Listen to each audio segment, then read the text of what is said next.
Buenos días, hermanos y hermanas en el Señor. Hoy nos encontramos en catequesis del amor de Dios, catequesis especial, pero esto hoy es un encuentro de evangelización, un encuentro de ir a donde tenemos que llegar. ¿Y a dónde es? A descubrir que el amor de Dios se refleja no solamente en ese encuentro mirando al Padre en el cielo, sino en medio de los hermanos. Id y anunciad a los hermanos el Evangelio. Pues bien, hoy nos acompaña el Padre Leonardo Rodríguez, director de Obras Misionales Pontificias de Uruguay. Padre, bienvenido a Panamá y a este canal en FETV, Canal 5. Gracias, Padre Samuel, por la bienvenida y un saludo especial a cada uno de los televidentes que nos acompañan. Pues bien, hoy nos hemos reunido para poder conversar un poco sobre el mes extraordinario de las misiones que el Santo Padre ha declarado para el mes de octubre. Es un mes especial en el cual se va a animar, se va a trabajar o vamos a trabajar desde ya para vivir el mes o para vivir siempre el camino de la misión. Padre, ¿a qué estamos llamados? ¿Cuál es la realidad de este mes extraordinario de misiones? Como tú lo has dicho, es una invitación del Papa Francisco para la Iglesia Universal, es decir, todo bautizado debe sentirse convocado, invitado por el Papa a celebrar un tiempo particular en el que el Papa tiene la intención de colocar en el centro de nuestra consideración, de nuestro pensamiento, de nuestra reflexión, de nuestra oración y sobre todo de nuestro compromiso práctico cotidiano, la misión de la Iglesia, que es la misión de cada bautizado. Entonces no se trata de un evento extraordinario que la Iglesia nos invita a vivir. Imagino que aquí en Panamá resuenan todavía los ecos de la celebración de un gran evento como fue la Jornada Mundial de la Juventud. El mes misionero extraordinario no es un evento, no es una convocatoria masiva, no es una movida multitudinaria de personas, sino por el contrario, el dinamismo que quiere proponernos es unir hacia adentro, mirar nuestra identidad cristiana, bautizados, pertenecientes a Cristo, miembros de la Iglesia, y redescubrir la misión original que Jesús nos ha encomendado y que de alguna manera, si el Papa nos está invitando a vivir este tiempo, pienso yo que sobre todo quienes trabajamos en la animación y la formación misionera, notamos y compartimos con el Santo Padre el sentir de que a pesar de que mucho se habla de misión y que mucho se intenta llevar a la Iglesia a una experiencia misionera constante, tenemos dificultades concretas en la vida personal, en la vida comunitaria, en la vida familiar, que hacen que la misión, vigente sí en el discurso, no la veamos tan vigente en la práctica de todos los días. Así es. ¿De dónde nace? ¿De dónde nace este mes extraordinario? Ya tú dijiste, no es para realizar, el Papa no busca un evento puntual, sino por algo, se debe a algo. Exacto. Yo diría que el mes misionero extraordinario tiene dos motivaciones o dos bases sobre las cuales se sustenta. La primera es esta que mencionamos antes, es decir, la necesidad imperiosa de renovarnos en el espíritu misionero, que es lo que define la identidad de la Iglesia.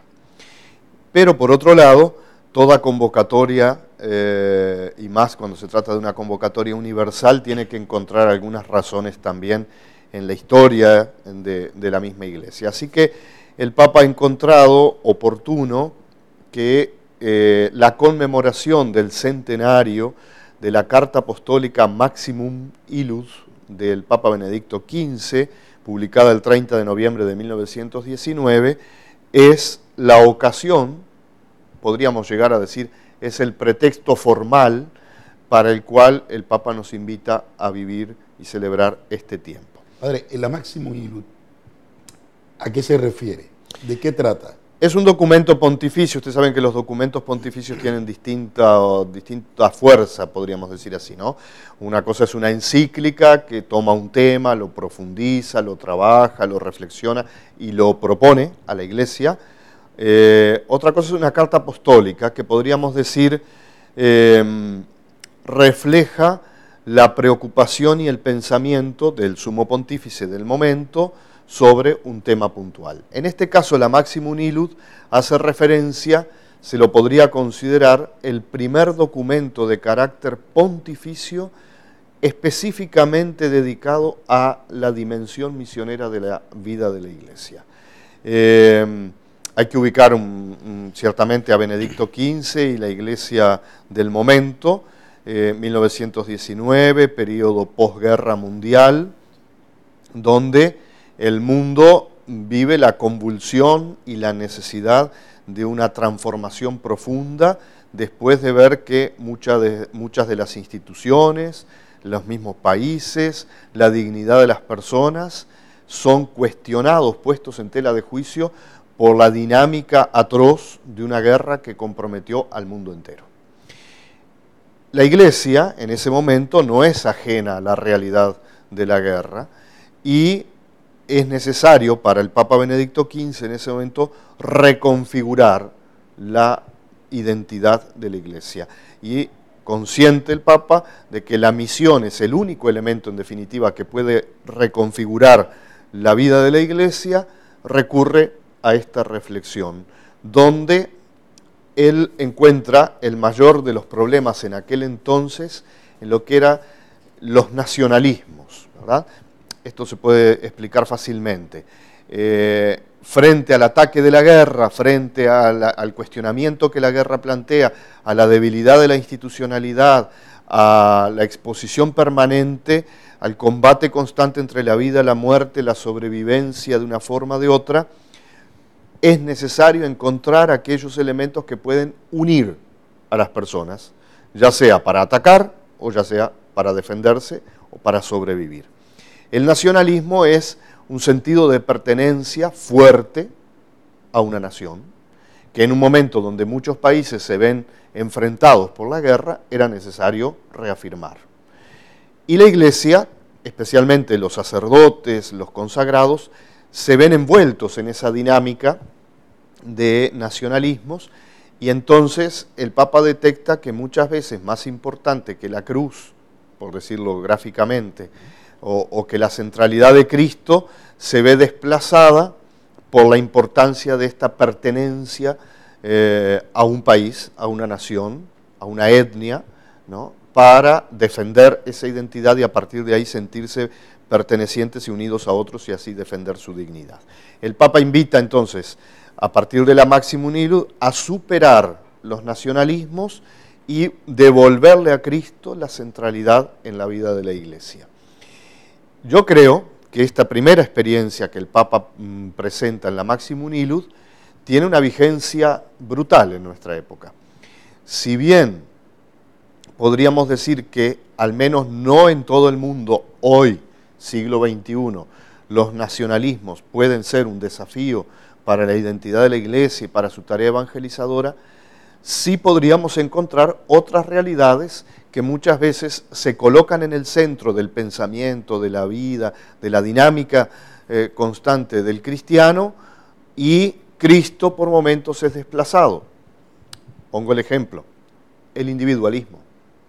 Muchas veces se convierte en el centro el pensamiento único de la persona, el yo, ¿no?, que va creciendo y desplaza al mismo Cristo. Cristo pasa a ser importante y conveniente en la medida en que responde a mis búsquedas, a mis pensamientos, a mis proyectos. Precisamente anoche me escribía alguien desde mi país, un joven, y me decía esto, ¿no? Yo antes era católico, ahora soy creyente, me decía el joven.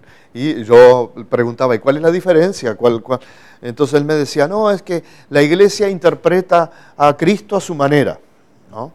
Y entonces le decía, ¿no?, y él me dice, es que yo creo que Cristo es esto y esto y esto. Entonces yo digo, bueno, pero tú estás haciendo lo mismo que le criticas a la Iglesia, interpretar a Cristo a tu manera.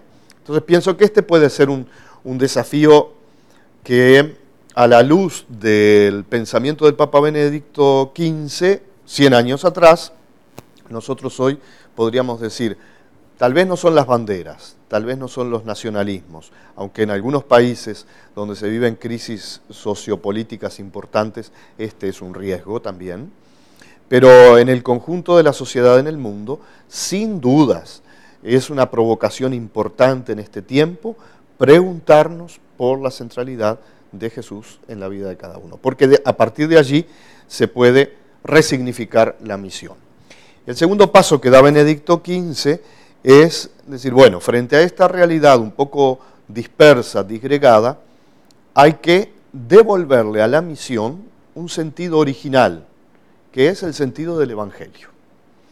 Y aquí, comenzando por nosotros sacerdotes y siguiendo por cada uno de los bautizados, miembros de la Iglesia, también podemos ser parte de este movimiento que el Papa nos propone en la carta, pues de alguna manera la misión se puede ir cargando de otros muchos sentidos. Por ejemplo, si yo voy a dar de comer al que necesita, naturalmente es un gesto que puede ser visto como un gesto misionero.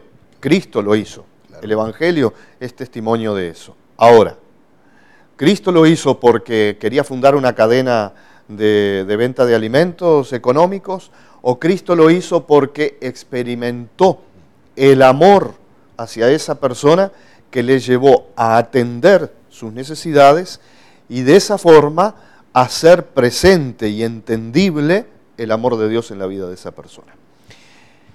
Entonces, en la iglesia hacemos muchas cosas, ¿verdad? Mientras yo esperaba aquí contigo, Padre, recién veíamos en los monitores precisamente la promoción claro. de algunas acciones concretas que son loables, que son siempre bienvenidas, porque también sería absurdo pensar que la evangelización es un discurso abstracto y no nos compromete con la vida concreta de las personas.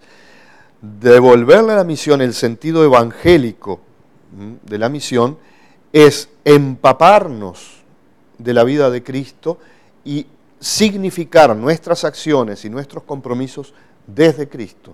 Porque también nos pasa, tenemos que ser muy sinceros, que en la vida de la iglesia muchas veces el dar de comer o el vestir o el servir a otro se convierte en una muy buena propaganda, que no ese es el sentido que tiene.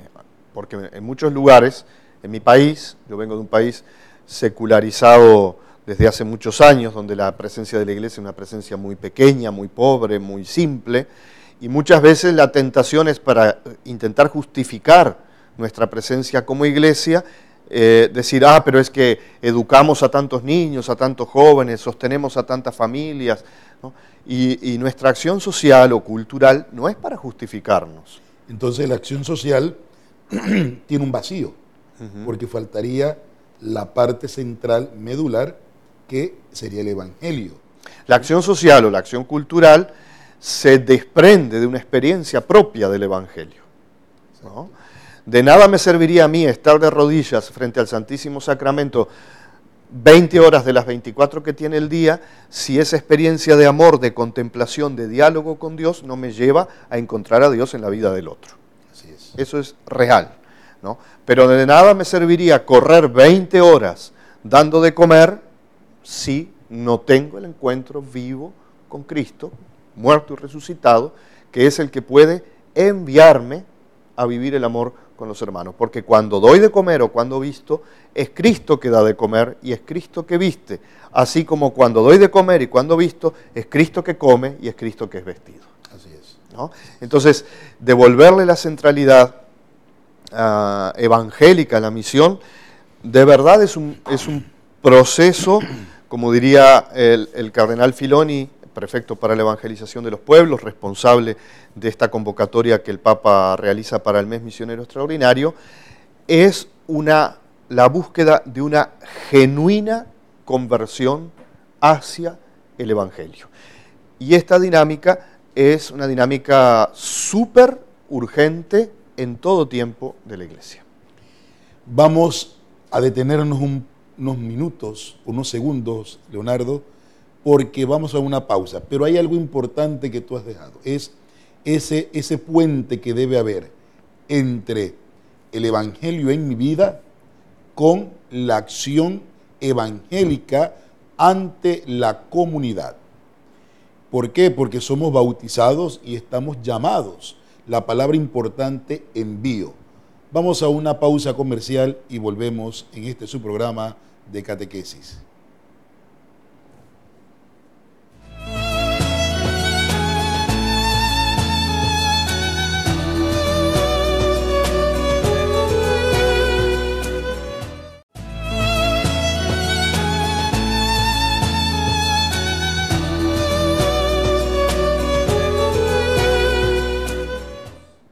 Iglesia en misión, bautizado y enviado. Hemos vuelto, Padre Leonardo. La misión es la misión de Cristo, ¿no? Es la misión de Dios. Si nosotros hiciéramos un camino histórico de la misión, que sería muy interesante, tendríamos que llegar necesariamente al origen de la misión en Dios, ¿no? Más allá de la casuística misionera que nos llevaría a contemplar distintas experiencias en distintos países, en distintas regiones. Por ejemplo, imagino yo que Panamá tiene su propia historia misionera como iglesia, ¿verdad? Alguien llegó a esta tierra, anunció el Evangelio, creó comunidad, fue creciendo la iglesia y se siguió dando el proceso de evangelización hasta nuestros días. Entonces, cuando nos sentimos invitados a reforzar la experiencia misionera de la iglesia, no es que estemos invitados a inventarnos una misión. De pronto sí, estamos desafiados a, yo uso una palabra que me gusta mucho, que es decosificar la misión. Es decir, nosotros entendemos comúnmente, dentro de la vida de la iglesia, la misión como una acción, ¿no? Entonces, hacemos la misión de verano, o hacemos la misión del invierno, o hacemos la misión puntual, experiencias concretas, fuertes, tiempos particulares de misión que nos permiten nutrir la identidad misionera de la iglesia, pero que no agotan la misión. La misión de la iglesia es la vida de la iglesia, ¿no? Y es la vida de Cristo que se prolonga en la vida de la iglesia. Es decir, la misión sigue siendo la única de siempre, que hoy nosotros estamos llamados a reforzar, reconsiderar, retomar fervientemente, pero no como una estrategia empresarial para ganar adeptos o para reforzar las filas de la iglesia, sino como una forma de responder auténticamente a nuestra vocación eclesial. Porque ¿para qué Jesús crea la iglesia? Para la misión. ¿Para qué la iglesia genera sus estructuras, su estructura ministerial, su estructura jerárquica, ¿no? Para la misión. Por eso cuando en Aparecida se nos invita, en la Quinta Conferencia Episcopal de los Obispos de América Latina y del Caribe, a vivir la conversión misionera, hay un enorme desafío allí que dice, lo que sea caduco, hay que quitarlo, ¿no? Como cuando voy al médico y me diagnostica una situación y me dice, mire, este comportamiento suyo ya no debe existir, este consumo de tal alimento no debe tenerlo presente, o debe renovarse en algunas acciones. Bueno, la iglesia, cuando celebramos el mes misionero extraordinario, no está inventando un evento misionero, ni está inventando una estrategia pastoral para que con cierta actitud proselitista podamos llegar a más. La razón y la intención más profunda de esta celebración es recuperar la capacidad de responder con todo a la vocación que Dios nos hace en el bautismo, ¿no? A partir del bautismo el Señor nos llama a ser misioneros, testigos, para valernos de las dos palabras más contundentes en el magisterio latinoamericano, debemos decir, para renovar nuestra fidelidad como discípulos misioneros de Jesucristo. El Papa Benedicto XV, en la Maximus Nihilus, cuando dice cómo se certifica la fuerza de la misión, nos dice, hay dos expresiones muy interesantes. La primera, somos llamados por Dios, y somos llamados por Dios a ser santos. La santidad, dice Benedicto XV, es el certificado de autenticidad de la misión. Claro que para esto, me permito una aclaración, ¿no? La santidad no es solamente el buen comportamiento moral de la persona. Sí, sí, por favor, porque a veces cuando hablamos de santidad, decimos que la santidad es tener experiencias místicas, tener experiencias deslumbrantes, y resumimos la santidad con estos aspectos físicos, ¿no? Con esta cara de iluminación, con estos grados de elevación. Sí. ¿A qué nos referimos, Padre? No, la vocación a la santidad no es la vocación a la perfección en términos nuestros, es decir, claro que debemos buscar la perfección, pero no es que la santidad sea el certificado de buen comportamiento que la Iglesia me entrega. Usted se portó bien y entonces lo reconocemos como santo. No, la santidad es la obra de la gracia de Dios en mi vida. Y por lo tanto, es lo que Dios quiere hacer en mí y a través de mí para el entorno en el que vivo. ¿Para qué? Para hacer presente a Dios mismo, porque el único santo es Dios. El único santo es Dios. Los demás participamos de la santidad de Dios, en primer lugar, porque Dios así lo quiere, ¿no? No porque lo merezcamos, sino porque Dios lo quiere. En segundo lugar, porque Dios va construyendo, purificando en nuestra historia nuestra manera de pensar, nuestra manera de creer, nuestra manera de vivir, nuestra manera de proponer, nuestra manera de servir, y entonces podemos encontrarnos con esa gama impresionante, ese abanico maravilloso de la vida de los santos y de las santas en la vida de la Iglesia, que muestra la creatividad de Dios, cómo la santidad es una obra que puede plasmarse en tiempos distintos, en contextos diferentes, ¿no? Y con una creatividad asombrosa.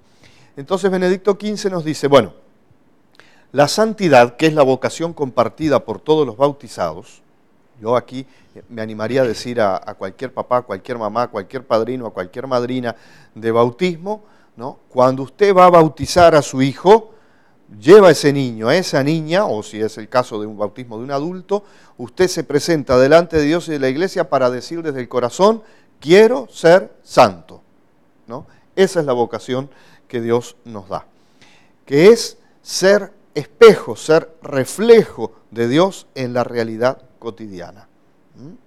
No se trata de mantener una apariencia de perfección exterior. Me voy a permitir un ejemplo porque acabo de ver uno cuando venía para aquí.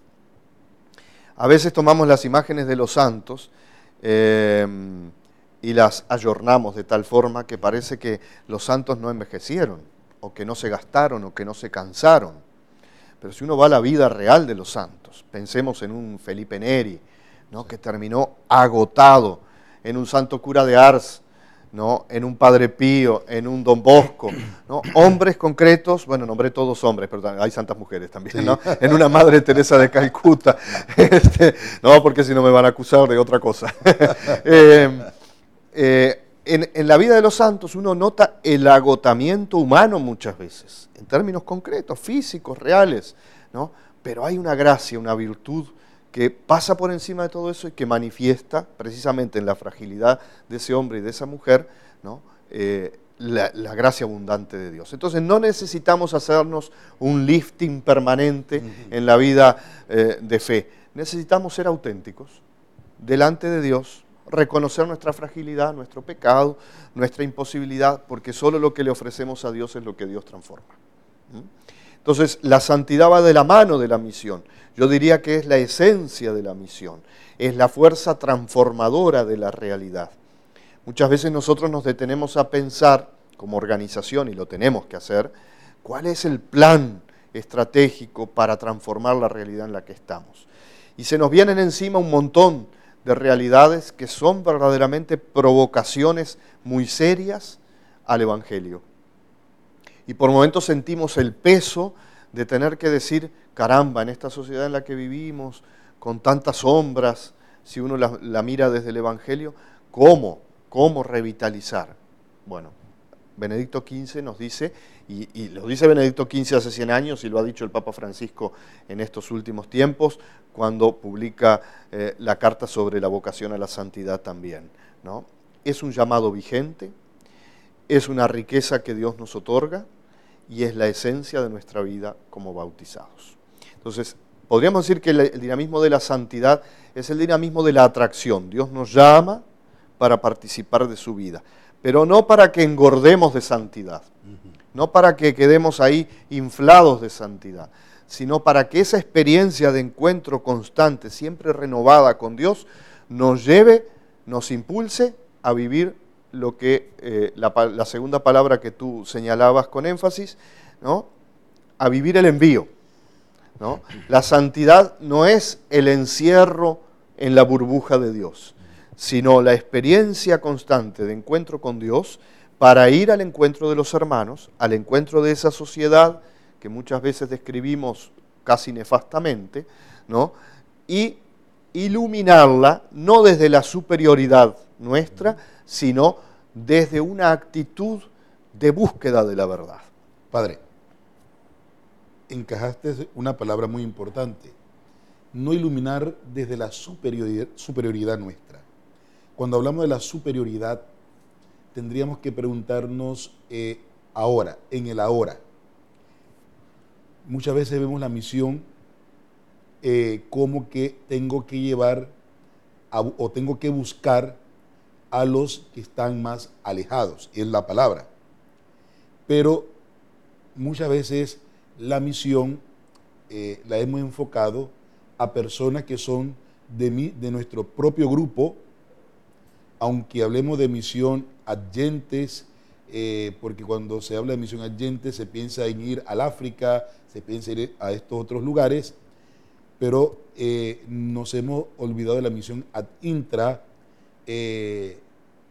pero la realidad de la misión, Padre, hoy en día, la iglesia, cómo estamos caminando buscando solamente al que viene a la misa, al que está más cerquita. ¿Qué pasa con esa realidad que habla el Papa Francisco de las periferias? Porque las periferias también la hemos malentendido en el día de hoy, en este tiempo de hoy. Mira, lo primero decir que cuando yo digo que no se trata de transmitir una experiencia de superioridad, quiero decir que muchas veces, lo he leído hace un tiempo en un artículo de un sociólogo, el gran problema de la iglesia, yo comparto esta opinión, es que muchas veces nos presentamos, nos colocamos frente a la sociedad como los que ya hemos transitado el camino de perfección y entonces le decimos al otro lo que tiene que hacer para alcanzarlo. Y eso nos da una cierta autoridad moral sobre el otro. Y nuestra autoridad no es para ponernos sobre, sino al servicio de. Entonces, lo que nos hace auténticamente misioneros es reconocer nuestra fragilidad y ponernos a caminar con el otro. Si yo tengo mi experiencia de Dios, el otro también tiene su experiencia de Dios. Y buscamos juntos el encuentro con Jesucristo. Creo que eso es lo primero. Y lo segundo, con respecto a la periferia, reconozco la dificultad, pero creo que es también por la forma en cómo Francisco la propone. El abanico es tan amplio, la periferia puede ser interpretada de tantas formas distintas que sería muy difícil poder decir que alguien acertó verdaderamente o alguien erró en la búsqueda de la periferia. Porque hay una periferia geográfica, el entorno de las grandes ciudades, por ejemplo, hay una periferia existencial que se manifiesta de distintas formas y que el Papa describe como la ausencia de Dios en la vida de esa persona, pero no porque Dios se haya ausentado, sino porque la persona, por las condiciones en las que vive, de pronto no busca a Dios o no logra percibirlo. Vamos a una pausa y en breve volvemos. Tranquilo, miren, esto se vuelve cada vez más sabroso cuando vamos llegando al punto importante de lo que el Santo Padre, el Papa Francisco, nos quiere invitar o nos anima. La palabra no es invitar, es nos anima, porque Él como misionero nos anima a nosotros a ser bautizados y enviados a este mundo de hoy a anunciar el Evangelio. Volvamos.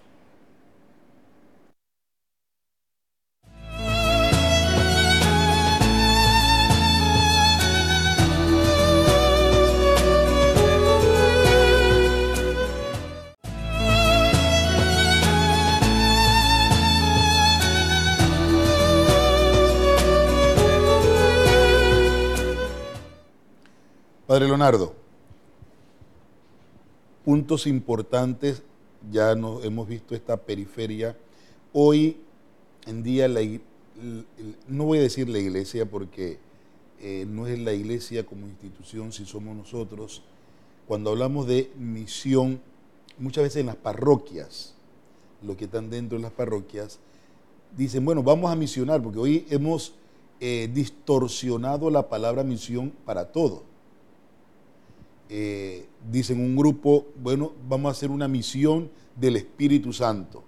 Dice otro grupo, vamos a hacer la misión de llevar el Evangelio, pero muchas veces nos quedamos en adoctrinamiento.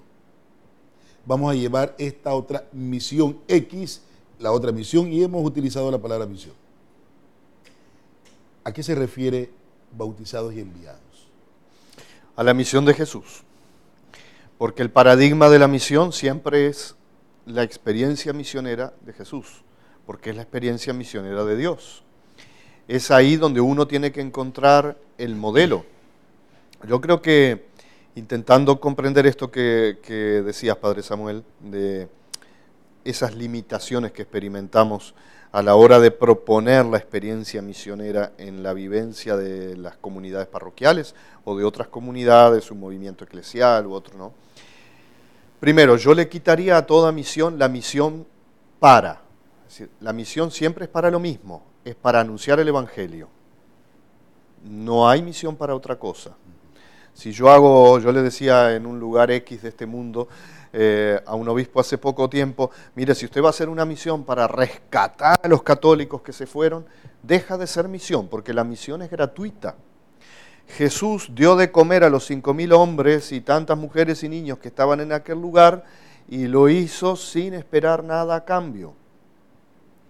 Jesús habló, predicó, enseñó y muchas veces experimentó la frustración de ver que lo que había dicho no se le había entendido. Exacto. Y tuvo que volver sobre lo mismo, una y otra vez.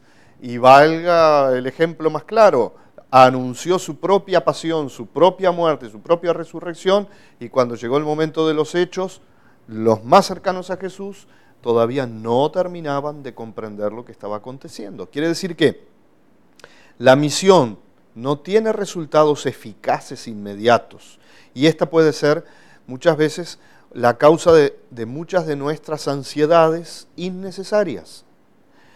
Una parroquia, una institución eclesial, un ministerio sacerdotal, imagínate que tú o yo nos sentáramos en el confesionario a escuchar confesión y cuando recibimos la confesión de los pecados de un hermano o de una hermana, imagináramos cómo debiera ser esa vida y si vemos que esa vida no transcurre como queremos, nos angustiáramos. Hombre, sería tonto, sería absurdo de nuestra parte. Pero pongo ese ejemplo porque así actuamos muchas veces. No es para resolver. No. En definitiva, el sacramento de la reconciliación es solo para recibir el arrepentimiento del pecador y darle la absolución en nombre de Dios y de la Iglesia, ¿no? La misión, en definitiva, siempre debe ser para anunciar el Evangelio. Si yo me dedico en una misión a hacer solo jueguitos y estoy una semana jugando con los niños, estoy dando un primer paso, que es el encuentro, que es el conocimiento, que es la alegría de estar juntos, que es el espacio para generar la confianza, ¿no? La apertura de los unos para con los otros, pero no es la misión. ¿La misión cuándo se da? La misión se da cuando Jesús es anunciado. Entonces, no hay una misión para darle más Espíritu Santo a los otros. Para eso tenemos la vida sacramental, ¿no? No hay una misión para atraer los otros hacia la iglesia, porque eso sería incoherente de nuestra parte. Es más, sería una mentira. Sería una mentira. Si la misión es para atraer gente a la iglesia, no es ese el sentido de la misión. La misión es para conducir al otro al encuentro con Cristo, ¿no? Y en este sentido, sí, la pregunta o la tensión que viene a ser presente el mes misionero extraordinario es decir, a ver iglesia, haber bautizado, tu vida, tu acción, tu servicio, tu testimonio, tu formación, tu experiencia sacramental, tu celebración de cada domingo, te lleva a encontrarte con el que no conoce a Cristo para ayudarle a vivir una experiencia de encuentro con Él. Pero vuelvo al mismo asunto. Mira que no es para marcarle tus tiempos como que deben ser los propios, sino para animarte a caminar gratuitamente con el otro. Claro. Entonces la misión es tú a tú, es cara a cara, es cuerpo a cuerpo, ¿no? Y con el tiempo del otro y no con el mío. Porque de lo contrario, estoy queriendo echar agua para mi molino. Y no es ese el sentido de la misión. No ese es el sentido de la misión. Y la misión tampoco es una demostración de poder, ¿no? La iglesia que tiene el poder, que tiene la sabiduría, que tiene la infraestructura impresionante que tiene la iglesia en el mundo, viene a decirnos qué, cómo y cuándo. No, la iglesia debería ponerse a caminar con los otros. Y voy a poner un ejemplo concreto, que es muy cercano geográficamente a Panamá, y que es el ejemplo de San Óscar Romero. ¿No? Romero, que era un hombre, era un ratón de biblioteca, por definirlo de alguna manera, ¿no? Era un hombre dedicado al estudio de la teología, a la reflexión, importante para la vida de la iglesia, sin dudas, pero que Dios lo hizo de nuevo, porque aquel hombre que de un cierto carácter introvertido, no tímido se podría decir, por lo que las biografías nos describen de él, se vuelve una voz casi imposible de callar. Él mismo lo dice, aunque me quiten la vida, yo permaneceré en mi pueblo, ¿no? Es decir, porque él está seguro, no de su perfección, sino de que lo que Dios le ha pedido vivir en su tiempo es un signo real del Evangelio, y por lo tanto no muere. Entonces, yo diría que el mes misionero extraordinario, en primer lugar, es una invitación, lo decía en una de las formaciones que compartimos en estos días, aquí en la arquidiócesis, es una invitación a releer la propia historia personal de fe y volver a encontrarnos con aquellos hombres y mujeres de la familia, de la comunidad, de mis amistades, que en mi vida han sido palabra de Dios, que con su paciencia, con su dulzura, con su ejemplo, con su presencia, con su servicio, me han hecho presente a Jesucristo, ¿no? Si uno vuelve a leer esa historia, que es una historia vocacional por naturaleza, yo creo que encuentra una fuente de vida y una fuente de misión incomparable. Y lo mismo me animaría a decir que debería ser cada espacio eclesial, para volver al origen de la experiencia de Dios. Este grupo del que formo parte, el grupo de oración, el grupo de lectura bíblica, el grupo de servicio social, el grupo de arte, yo que sé, tantas cosas que hay en nuestras comunidades. ¿En qué medida, cuál fue el origen de este grupo? ¿Cuál fue la experiencia de Dios que distinguió a este grupo, pero no para colocarlo de vuelta en una actitud de superioridad, sino de devolverle lo específico, ¿no? Este grupo nació como un grupo de oración de intercesión. Bien, muy bien, esa es su vocación, su servicio. Bien, pero ¿cómo recuperamos la esencia de nuestra vocación? ¿O cómo la fortalecemos si es que no la hemos perdido, ¿no? Y articular, porque yo creo que este es el gran desafío, la iglesia tiene una riqueza impresionante de dones y carismas que no siempre logramos articular adecuadamente, y entonces la misión puede como volverse una competencia de carismas y no tanto una complementariedad de dones al servicio de la única misión. Misionamos y pensamos que cuanto más tumbamos gente, cuanto más... Si yo veo el templo lleno, entonces significa que la misión resultó. Si yo veo que en el encuentro diario viene mucha gente a ver la imagen del Cristo que está sangrando, la misión resultó. Pero si yo veo que nada más vienen 3 personas, entonces la misión no resulta. Mira, te voy a poner un ejemplo de mi país, porque así no hablamos de los vecinos de Panamá. En mi país, un país muy pequeño, una iglesia por lo tanto también pequeña, hoy vivimos la realidad de la ausencia casi generalizada de los jóvenes en la iglesia, ¿no? Y nos sentamos en las reuniones de presbíteros y en las planificaciones pastorales y en los encuentros de reflexión y demás, y hablamos de los jóvenes como si fueran un elemento externo a la iglesia, y seguimos insistiendo en que los jóvenes no vienen, no están, pero todavía, y estoy hablando de décadas de reflexión en este sentido, todavía no nos hemos hecho la pregunta de qué es lo que debiéramos hacer nosotros, no para traer los jóvenes a la iglesia, sino para llevar a Cristo a los jóvenes. Si no es, y me animo a redoblar el desafío, si no es que Cristo ya está en la vida de esos jóvenes, pero hay algo en la vida de la iglesia que no coincide con su experiencia de Dios. Y por lo tanto es necesario el diálogo, el encuentro, el conocimiento mutuo, la conciliación de las historias personales para poder redescubrir a Cristo vivo y actuante allí. Ese redescubrir a Cristo, Padre, pudiéramos decir, y es una pregunta porque a veces la gente lo dice, Padre, ir a misa significa, la Eucaristía también es misionar, es hacer misión, porque a veces nos quedamos que, dice, Padre, pero es que podemos hacer una Eucaristía, por ejemplo en las parroquias donde yo he estado, yo le digo, vamos a los sectores, y lo primero que sale, la misa, Padre, en el sector, vamos a misionar, no, primero la misa, y vamos a la otra, la misa. ¿Y qué podemos hacer para misionar? La Eucaristía, la misa. Entonces, vamos a todos lados y decimos que la misa es claro, es lo importante, lo principal, pero ¿qué conlleva ese misionar? A ver, Dios puede evangelizar en cualquier momento, en cualquier espacio, en cualquier lugar y puede manifestarse en cualquier situación, ¿no? Entonces, naturalmente, también puede haber alguien que vaya a misa sin creer y tenga una experiencia de encuentro con Dios, naturalmente. Yo no me animaría a encerrar a Dios en mis conceptos, pero propiamente la celebración sacramental, especialmente de la Eucaristía, es una celebración para iniciados, es decir, para aquellos que ya hemos hecho un camino de formación en la vida de la Iglesia, vivimos un sentido de pertenencia a la Iglesia, ¿no? Y si no, voy a poner este ejemplo que creo va a ayudar a entender muy bien. Muchas veces tenemos, como hemos visto, hemos compartido este fin de semana, la celebración de un bautismo dentro de la Eucaristía. Este es el mejor ejemplo. Uno ve un padrino, una madrina, de pronto, o hasta una madre, un padre, tal vez, que no participan nunca en la vida de la iglesia y están en esa celebración. Y uno los ve perdidos ahí. ¿Pero por qué? ¿Porque son malos, porque no vienen nunca? No, es que no han sido iniciados verdaderamente en la experiencia de fe.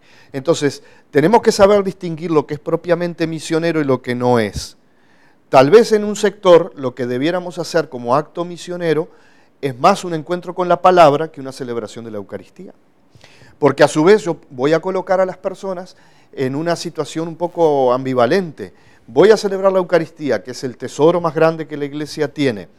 Y en el momento de la comunión, si la persona no es bautizada o no ha celebrado el sacramento de la reconciliación en un tiempo prudente, resulta que yo serví la mesa pero no lo dejo comer. Entonces, la Eucaristía no es propiamente un acto evangelizador, aunque repito, Dios puede manifestarse a la persona en cualquier momento, en cualquier lugar, en cualquier situación, por lo tanto también un no creyente puede descubrir en la presencia de Jesús en la Eucaristía su momento de conversión. Pero si nosotros lo pensamos como propuesta evangelizadora, la Eucaristía nutre la vida de la Iglesia y nos envía a la misión. Cuando nos despiden en la misa, nos dicen, yo le hacía el ejercicio en una formación estos días, ¿no? Antiguamente, bueno, también hoy puede pasar en una celebración de la misa en latín, nos dirían al terminar la misa, ite missa est. Es decir, termina la misa, empieza la misión. Esa es la dinámica. Hoy nos dicen, pueden ir en paz, entonces a nosotros nos da la idea de que ya terminó todo y nos vamos tranquilos a descansar y listo. Pero el cierre de la misa es el envío de la misión. Por lo tanto, la Eucaristía es fuente de la misión, pero no propiamente la misión. Padre, nos invitas ya para ir culminando, bautizados y enviados. Bautizados y enviados, renovar la invitación a vivir esa mirada a la historia personal, a la historia comunitaria, para relanzarnos en una actitud de generosa respuesta a lo que Jesús nos pide vivir como discípulos y testigos, hoy, aquí, donde vivimos, donde estamos y en el mundo entero. Muchas gracias, Padre Leonardo. Gracias a todos. Ya hemos empezado un camino hacia vivir el mes extraordinario de misión. Este programa lo que busca es que nosotros podamos ir trabajando ya en nuestras parroquias, haciendo lo que tenemos que hacer, nuestros pequeños eventos, pero hacerlo bien.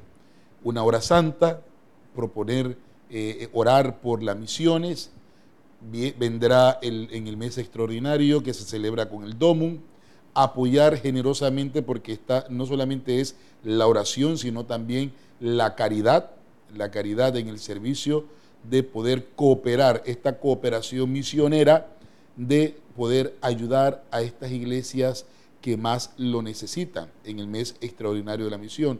Y la misión es todos los días.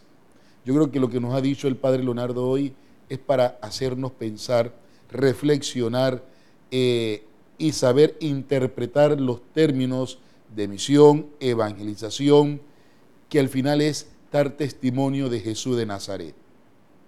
No tenemos que estar buscándonos pleitos, quién es el primero, mi grupito o el grupito, sino el otro grupo, ¿no? Lo más importante es anunciar a Jesús de Nazaret.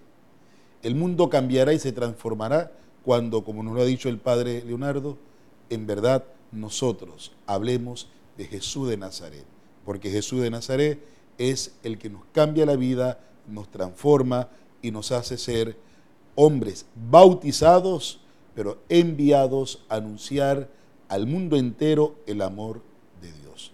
Que el Señor les bendiga y ánimo. Siempre acuérdense de con nuestras propias vidas, con nuestro testimonio, anunciar el Evangelio.